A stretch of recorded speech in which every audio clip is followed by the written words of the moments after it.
Hello and welcome to Inside Intercom. I'm Niamh O'Connor, standing in for Liam Garrity this week. On today's show, we're joined by self-professed customer care nerd Camille Acey. Camille is a long-time CX leader and has worked with startups like CrowdStrike, Humio and Nihilus, and a mentor at First Round and advisor to The Loops, a customer data platform that leverages AI. Camille, welcome to the show. Hey, Kenny, it's good to be here. So you describe yourself as a customer care nerd. What inspired your passion for this field and how has it shaped your career? Yeah, that's a great question. And I don't know, maybe nerd, I shouldn't say, but you can see all these books behind me and a lot of them are about customer care. I guess at the start of my career with startups, I was working in a more generalist role. I'd been working in journalism and working as a writer in Europe, and I came back to the US knowing that I couldn't survive in New York City probably as a journalist. So I had to make sort of a career pivot. And at that time, a lot of startups were starting to blossom again. And people directed me. They said the kind of skills, the self-starter skills you have, the resources you have would be really useful in startups. And so I began working with them in a very jack of all trades, Jill of all trades way, marketing, customer care, operations, sales, all sorts of things on the go-to-market side and also a little bit on the product side. And at a certain point, I was called on to assist customers and I really just started to like it. I remember one sort of heartbreaking moment where a woman called and she needed to make payment on something and she wanted to make payment and then get to the hospital to be at the side of her husband who was dying.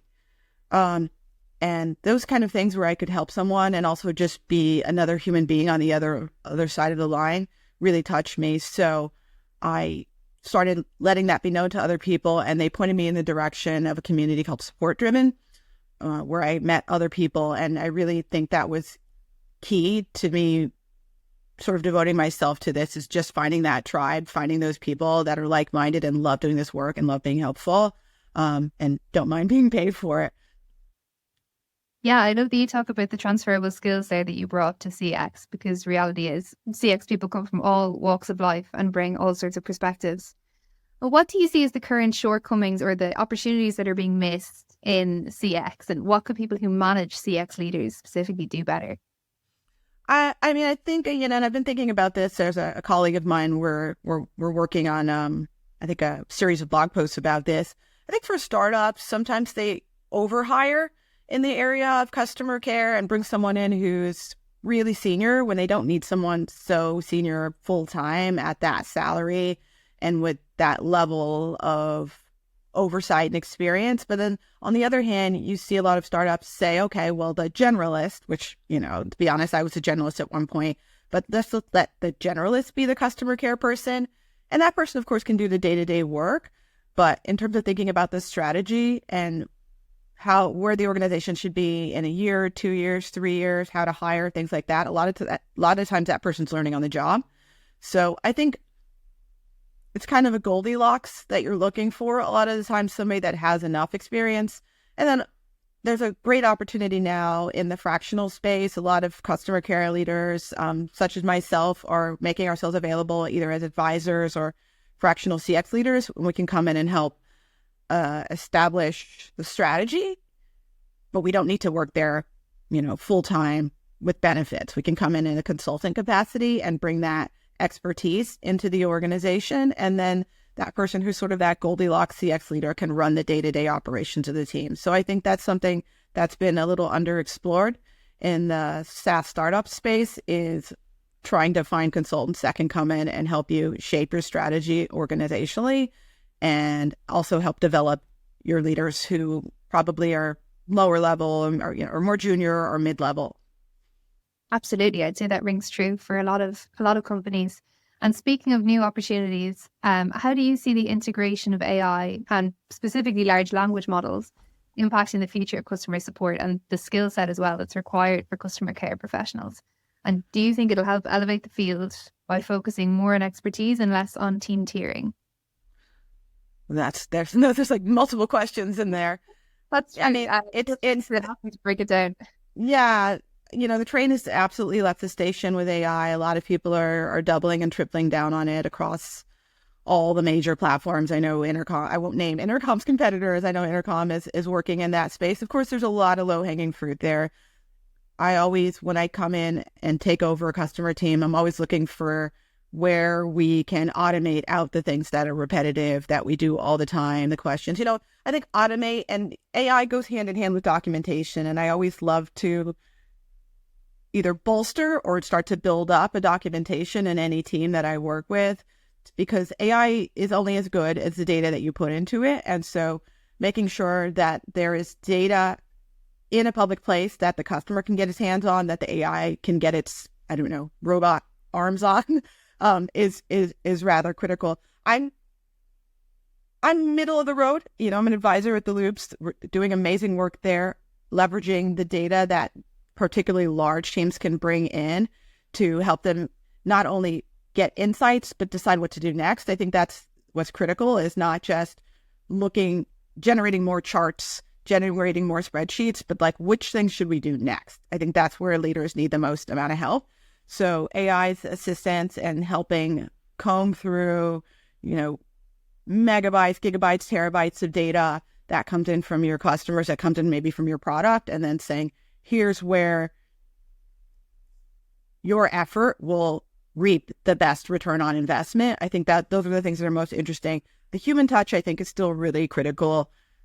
As I mentioned, as I started with, when that woman called and she was so scared that her husband was in the hospital, he was probably going to die soon, and she wanted to talk to a person, like, no way I can connect with a person there and, just be an understanding ear on the other side. So I think that human side of it is always going to be really critical. But where things are repetitive, where things really can be self-service, I think that's a great opportunity for AI. And we'll see what we, and I think we need to get more sophisticated about the language as we go on as well. But I'll leave that to experts to tell us how we should talk about it moving forward. Yeah, I 100% agree. And that's something we speak about a lot here as well, is the human AI partnership, because both have different strengths. And once you utilize them both in the best way, you can really up-level your support offering hugely. Absolutely. To bring it back to your previous work, so you've written a really interesting blog post on speaking to CS leaders about navigating and managing teams in times of layoffs, which unfortunately we've seen a lot of in the last couple of years. And you emphasize the importance of embracing automation, creating templates and writing documentation, like you mentioned in your last answer, to streamline support processes. And could you share some practical examples of how leaders can effectively implement these strategies in the short term without compromising the quality of their customer care? Well, I think the first thing is that quality in the short term might go down. That's a decision that the leadership made. I don't think you are going to get the same level of quality with the 50% of the resources allocated to it, to be honest. And one of the things I emphasize in the blog post is the importance of the CS leader getting buy-in with the organization and saying, I might not have had a seat at the table when you made this decision, but now that the decision's been made, here's sort of what's off the table. And it's a hard conversation to have. And I think people are so maybe frozen with fear about losing their own jobs. They don't want to have that. But I think the kind of leader I am, I always want to, it's critical to me to protect my team. I think a great customer experience comes from a great team experience, and great teams feel like their manager and their leader has their back. So I think that's the first thing, is saying, here's, the entirety of what we have traditionally offered our customers with, 25% ref, a 50% ref. Here's what we can do today. Here's what we can offer you today. And in making sure that is clear and that there's buy-in, so that people don't come around and say later on, hey, retention's gone down or customer satisfaction's gone down. What did you do wrong? And we're like, we don't have all the people we need. And of course, we never want that. And you want to keep your eyes on those KPIs, regardless of whether, you're operating with a skeleton crew or not. But I think that step one is that human element of connecting with people who are leaders and saying, what things are non-negotiable and have to keep moving forward, and which things are we going to have to say, hey, this initiative we're going to put on the back burner, or this sort of bespoke care we were giving to this segment of our customers, we're going to have to move the bar up a little bit and say, top 5% get this sort of white glove experience, not the top 15%. So I think that's the most important thing. The work of documentation, I think, really should be ongoing as it comes up, and also trying to continue to fight for the time and say, okay, we might have support agents off the desk 20% of the time, but that investment will come back to us because then the AI automation tools that we're using can draw from the documentation that we're using. Also, our team internally can draw from it, because you have this on support teams so frequently where one person figures something out and then they don't get the time to write it down. So then anytime it comes up again, they're like, oh, yeah, Susan knows how to do this. As opposed to giving Susan that time off the support desk to write it down, put it in a place that's accessible to the entire team, and hopefully in a way to the customers as is appropriate. And then those shoulder taps are reduced. So really thinking about, okay, you're going to lose Susan's time on the desk or on the phones or on the chats for a little bit of time, but that's going to come back to us because all those shoulder taps will hopefully go away, at least in this one area. Absolutely. And then from some of the things you mentioned there, like lack of time, lack of resources, and we've been talking about the introduction of AI and new technologies. Are you seeing a hit to team morale, and how are leaders tackling that in your experience? The rifts are definitely, I think, across the industry, not just on the support side. I think you're seeing it across every side of the building. Less so on engineers, but even on engineers, I think if you log into LinkedIn, you're going to see the little green around people's circle all the time. It definitely is taking a hit, and it's hard because also on the other side you see there's so much enthusiasm about AI, but it has to be balanced with, I hope the people are continuing to develop this AI are thinking about it in a way that where they can cultivate more opportunities for other people. But I haven't heard anyone say, a robot took my job. So far, we have this like dystopian idea. Nobody feels that way. They definitely feel like they still have a contribution to make. I think we all do, but it's not a competition. I don't think most of us feel like we're in competition. I do hear that maybe on the design side a little bit more. These design tools can be sophisticated, if a little bizarre, in terms of what they generate. On the arts and design, sometimes also content creation, because a little bit of effort in ChatGPT can get you a suitable piece of content, not a great piece of content. So yeah, it's something people are thinking about, and I think the conversations have not.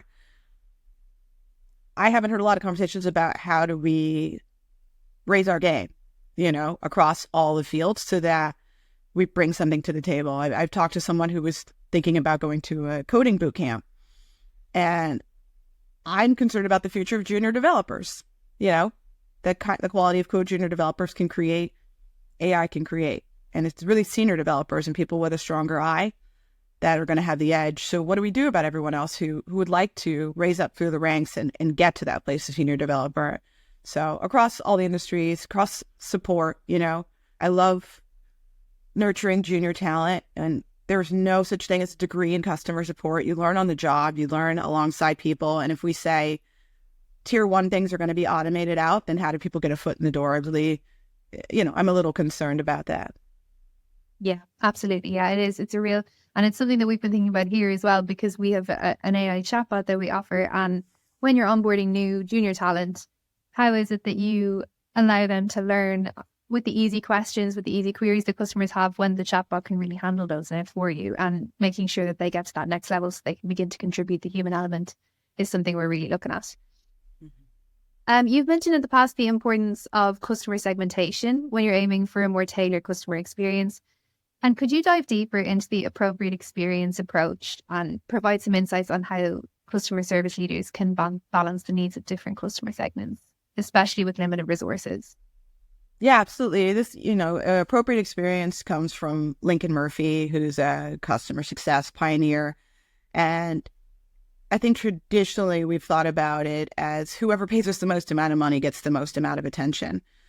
But as I've gone along, sometimes you have people who do pay us a lot of money, who do have a marquee name as a brand, as a customer, someone you emblazon on your homepage, but their team doesn't need the handholding. When I worked at Humio and then we were acquired by CrowdStrike, we had customers at a very large financial organization, and those customers in some ways could run circles around our customer care team. They'd just been using the product for so long. They found little tricks and tips and they would teach them back to us. So in terms of the amount of time they needed with us, when they did want to be with us, it was more just to kind of nerd out about the product and like where it was going, and not so much because they needed something. So, there was a colleague or another customer care leader who was at Looker, and he talked a lot about this idea of graduating those kind of customers into the community. And I love that idea that they can be in a community like at Humio. We had a Slack, for example, and those customers would be almost deputized community support and help people in jams. And then if they couldn't figure it out, then the person you're trying to help would then come to support. So I love that. I love the idea of that. And so when you're thinking about appropriate experience, it's like who actually needs this amount of attention? And I think in a lot of organizations, particularly earlier stage startups, the feeling is if we don't talk to customer X, big name customer X every week, and then one day they churn, it'll have been our fault because we didn't keep babysitting them in a way.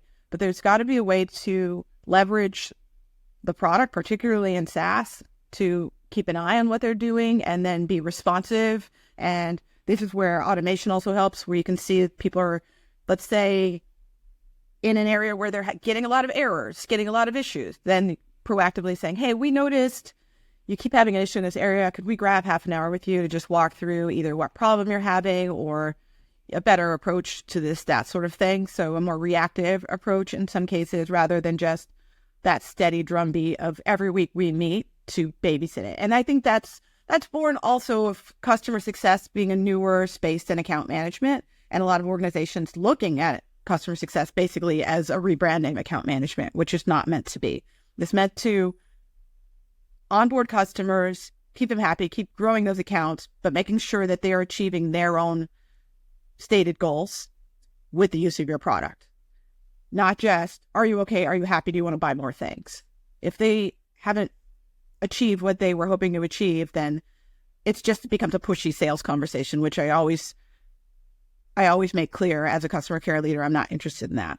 As a customer care leader, if our product is not the right product for the customer, I want to be able to come from a place of integrity and strength and tell that customer this isn't the right fit for them. And I know it's not a popular thing to say. I've been told, I've been admonished from saying that kind of thing, but I think it's really important. And I think for your personal brand as a customer care leader and for overall organization, people appreciate that kind of integrity.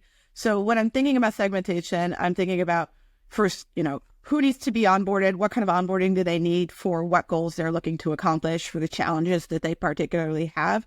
And then who has a team that's going to need a little bit more hand-holding or need a little bit more engagement as time goes along, versus the customers that just, it clicks for them, it's working for them, that sort of thing. And I've always encouraged my team to also talk to and do like periodic check-ins. And it's a relationship like any other relationship. Is this going well for you? Do you still like this? Like, is bi-weekly, monthly, quarterly, is this good for you? Or are you feeling like it's rehash and you'll reach out when you need us? I think people appreciate that. They're so busy. Your product is probably one of a suite of products they're using, and you are one of a myriad of support or success people that are reaching out to them every day, every week. So being sensitive to that and saying, hey, I know you have a job to do. We've talked about what your goals are for this quarter or for this year, and talking to me is not always in league with getting that done. It's in league with, for me, on the on the product side. Hey, it's great. I'm talking to you. My manager's happy. I've spoken to you. You had a smile on your face on the Zoom call, but that's 30 minutes you could have used to do something else. So really thinking about what's appropriate there, I think, is critical. And if people are interested, you can look up Lincoln Murphy. He's got an excellent podcast where he talks about this every week. It's bite-sized and really useful. And he's really, really passionate about this idea of appropriate experience. And it's hard to get by because dollars equaling importance is kind of what makes business move forward, but it's not always the right fit, and it won't always yield the outcomes you're looking for. Totally. It requires a real mindset change there. That brings me nicely on to my next question, which is, in your experience, how can customer service or customer success or customer experience agents effectively translate customer feedback and needs into actionable requirements for product development teams? Yeah, this is something I'm also really passionate about. At my last company, there was a Slack channel where they would drop every bit of feedback they got from customers on phone calls, over email, that sort of thing. But it was reams and volumes of notes and links to gong phone calls and that sort of thing, but no depth in terms of here's how much revenue this represents. Here's how many times we've heard this particular thing of just like customer X doesn't like this, customer Y doesn't like this, customer Z wants this instead. So I really pushed at my last organization and at every organization that I work with, take a data-driven approach. Don't slack the product team for every little complaint. As your organization grows, the amount of requests you're going to receive, the amount of feedback is just going to grow and grow. It's never going to be a day where everybody's like, all right, closing time, we've fulfilled all the feature requests. And as a matter of fact, here I have a board above my desk, and one of the things I printed out from one of Intercom has all these great resources on your website. And there was a graph you have, and it's like at the top it says, customers, it's hard to do, easy to do, customers want it, customers don't want it. It's just like a grid kind of thing. And I always love to show that to teams and say, hey, there's loads of things. Customers want lots of things. It's up to product to determine based on a lot of other input from sales, input from the market, input, of course, from the customer team as well. And also just our overall vision for what we want to achieve as a product and as a company. All those ingredients go into determining how our product changes. But I think our job as a customer team is to move beyond anecdotes and start to get into the data. And of course, as we talk about AI, that's when you have volumes of data, it's really helpful to leverage a tool like the Loops or like another tool that's out there to start aggregating and saying, hey, which things do customers bring up the most? And also pull in the data from the CRM about how much revenue that represents, that sort of thing. Talk amongst yourselves in the organization, on the GTM team, if you have one, with the product team, and really identify which areas do we want to place that bet on here. But I think it definitely starts from the customer team taking a higher level view and not this anecdotal. And, I love to hire people and work with people who are passionate and care about customers and want them to have a great experience with the product. But I think you can show that face to the customer and then end the Zoom call, connect with your team and say, what's actually really important here from the company's perspective? And you can always find language to communicate to the customer, hey, we can't do that right now. And, you're really important to us. And can you talk to us more about why this is a blocker? And will this work for you? That kind of thing. But I think from an organization, you can lose yourself so quickly as a product experience if you're just like, let's fulfill every ticket that a customer brings in. And I think the sooner that customer care people are dissuaded of the idea that we're here to fulfill the wishes of the people who use our product, the faster you could start to have a conversation about what really makes sense and how can we be a partner to product and engineering in delivering the most amount of value for the most amount of people. Not for everyone, but the most amount of value for the most amount of people and the right people too. Which product can help you understand? Here's who we actually are building this for. And that goes back to the conversation I had before where sometimes it's not the right product for certain people at a certain time. And it's a hard conversation to have, but I think it's important in keeping that focus and alignment on delivering a great experience to the people who you are trying to target. Yeah, it speaks to the number of hats that customer care teams have to wear all the time and the number of skills they have to juggle. Yeah, I think keeping a close relationship with product and not necessarily talking every day and slacking every day, but understanding what's really important to them and them understanding what's really important to you. I think that relationship is so critical. Any company I look at to, where I'm considering working, I always like to have a good conversation with the product leader there and understand what their priorities are and determine whether we can work well together. To take it back to you, what's on the horizon for 2024? Do you have any big plans or projects coming up? I think I'm still really exploring this fractional space that I talked about before. I know at my last company, really acutely felt like I was too senior of a customer leader for the needs of that organization, but I did have something to contribute. So I want to continue to explore the ways I can be of value to startups. I love that space. It's a nimble, super fun space, a lot of energy. And I think getting a great customer experience or delivering a great customer experience really starts at the inception of the company. So I am keen to keep having conversations with founders and early stage companies about what are the critical ingredients to grow into a big company that has a world-class customer experience. Great, thank you. And lastly, where can everyone go to keep up with you and your work? CamilleAcey.com. That's my website. I have a tab at the top. It's called CX Thoughts. So if you want to read what I'm thinking about CX, I've written recently about AI. I also wrote a 3-part about what it looks like from the customer care perspective when your team gets acquired or acquires another company. I had a great conversation with a bunch of my peers recently, and the amount of feedback, the amount of thoughts couldn't fit in one blog post, so I turned it into 3. And so if your company's in the process of being acquired, if you're acquiring something, or if you're just curious, I thought it was a great conversation, and I tried my best to sum it up there. So CamilleAcey.com, go there. You can contact me. We can chat. Also, I'm always game to talk to other customer care nerds or budding customer care nerds. Fantastic. I'm sure our listeners would be excited to check that out. And thank you so much for joining me today. Thank you. I hope you enjoyed my conversation with Camille Acey, and that's it for today. Join us again next week for more Inside Intercom.